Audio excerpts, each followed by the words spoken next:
안녕하세요. 현쌤의 어른학교 현쌤입니다. 지난 영상까지 신입사원 연말정산에 대해서 같이 알아보았는데요. 연말정산도 좋지만 당장 월급조차 제대로 관리하지 못하고 있는 신입 직장인 분들이 많이 계신 것 같더라고요. 그래서 이번 영상부터 사회초년생 월급 관리의 시작, 통장 쪼개기, 목돈 마련을 위한 풍차 돌리기, 원활한 금융생활을 위한 전은행 주거래 은행화의 세 가지 테마로 신입 직장인 분들의 재테크를 도와드리려고 합니다. 자, 그럼 월급 관리 첫걸음, 통장 쪼개기부터 시작해 보겠습니다. 구독하기와 좋아요 많이 많이 눌러주세요. 자, 통장 쪼개기가 대체 뭐냐라는 질문에서 시작해 보겠습니다.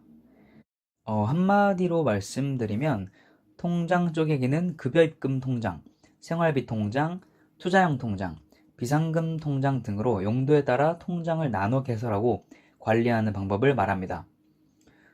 아니 지금 쪼개기는커녕 영혼까지 끌어모아야 생활이 가능한 판에 뭔 통장을 쪼개냐 싶으실 수도 있습니다.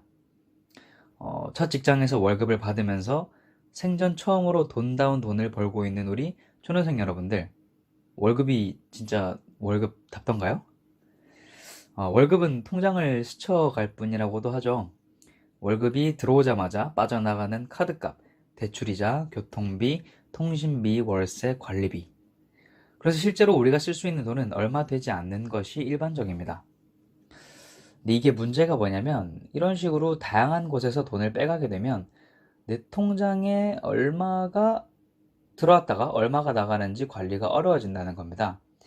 현금 흐름 파악도 안 되는 판국에 투자, 자산 운용이 가능할 리가 없죠. 그래서 지금부터 차근차근 같이 통장 쪼개기 방법을 알아보겠습니다. 가장 중요한 원칙 한 가지를 정하고 시작하겠습니다. 정기적 소득은 반드시 선배분 후사형. 번 돈은 용도와 계획에 맞게 나누어서 쪼갠 후 미리 정한 금액만 실제로 지출하도록 하는 겁니다. 인간의 욕심은 끝이 없고 또 같은 실수를 반복하기 때문에 이런 식으로 시스템화해 놓지 않으면 절대로 자산 관리는 시작도 못할 겁니다. 통장은 기본적으로 4개의 통장으로 나누는 것이 가장 쉽습니다. 첫 번째 급여 통장, 두 번째 소비 통장, 세 번째 투자형 통장, 네 번째 비상금 통장. 첫 번째로 급여 통장은 말 그대로 월급이 입금되는 통장입니다. 보통 회사에 연계된 은행 계좌를 이용하는 경우가 많은데요. 급여 통장이 보통 주거래 은행이 되는 경우가 많기 때문에 본인이 쓰시기에 가장 좋은 은행으로 하시면 되고요. 단 이체 수수료는 넉넉히 무료로 보장되도록 확인하셔야 됩니다.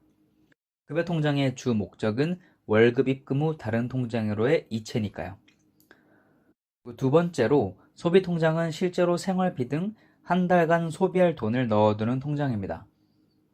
체크카드를 쓰시는 경우 소비 통장에 돈으로 쓰시면 되고, 신용카드를 쓰시면 카드값이 나갈 돈을 소비 통장에 넣어두시면 됩니다. 라이프 스타일에 맞춰서 혜택이 가장 많은 체크카드, 신용카드를 쓰시고 소비 통장은 그에 맞춰서 개설하시면 됩니다. 이 또한 종종 이체할 일이 있을 수 있으니 이체 수수료 없는 통장으로 준비해 주세요. 그리고 세 번째로는 투자형 통장입니다. 매월 일정 비율의 금액을 저축 혹은 직접 투자 등을 위해 떼어서 투자 통장에 넣어 두시고 각자 성향에 맞춰서 운용하시면 됩니다. 많은 컨설턴트 분들이 사회초년생의 경우 월급의 절반을 저축하라고 하시는데 개인별로 상황에 맞춰서 비율을 정하시고 월급에서 떼어서 투자 통장으로 넣어 주시면 됩니다. 그리고 마지막으로 비상금 통장은 일정 금액을 정해 두시고 항상 그 금액만큼 유지해 주는 통장입니다. 사회인이 되면 갑작스럽게 현금이 필요한 경우가 굉장히 많아집니다. 결혼식, 장례식, 동창회비, 여행 자금 등등 종종 큰 돈이 나가는 경우가 많은데요. 이러한 비정기적 지출에 대비하여서 일정 수준의 현금을 모아두는 비상금 통장이 있으면 지출 관리가 굉장히 수월해집니다. 컨설턴트 분들은 한 달 생활비 지출액 정도를 비상금으로 모아두는 것이 좋다고 하는데요. 이 또한 개인에 따라서 금액을 조절하시면 됩니다. 최소한 한 달 생활비 절반 이상은 넣어두시는 것이 좋습니다. 처음에는 비상금 통장 금액을 설정하시고 기간을 두고 조금씩 채워가시면 됩니다.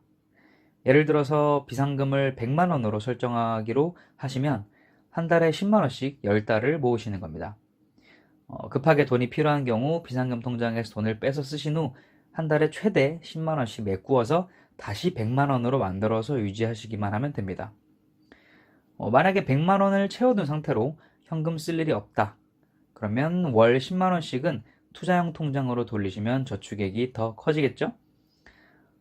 또한 소비 통장에 넣어둔 돈을 한 달에 다 소비하지 못할 경우 남은 돈도 비상금 통장이나 투자형 통장으로 돌리시면 저축액을 더 키울 수 있습니다. 자, 이번 영상은 통장 쪼개기의 기본 개념과 기초를 공부해 보았는데요. 다음 영상에서는 실제로 어떻게 월급을 쪼개서 나누고 관리하는지 방법론을 알아보겠습니다. 그럼 이번 영상에서도 궁금한 점이나 어른학교가 다루어 주었으면 좋겠다는 내용이 있으신 분들은 댓글이나 오픈 카톡방에 들어오셔서 문의해 주시면 감사하겠습니다. 주소는 이렇게 되고요. 입장 비밀번호는 첫 영상 업로드 날짜인 190328입니다. 구독하기와 좋아요 많이 눌러주시고요. 그럼 다음 영상에서 만나요.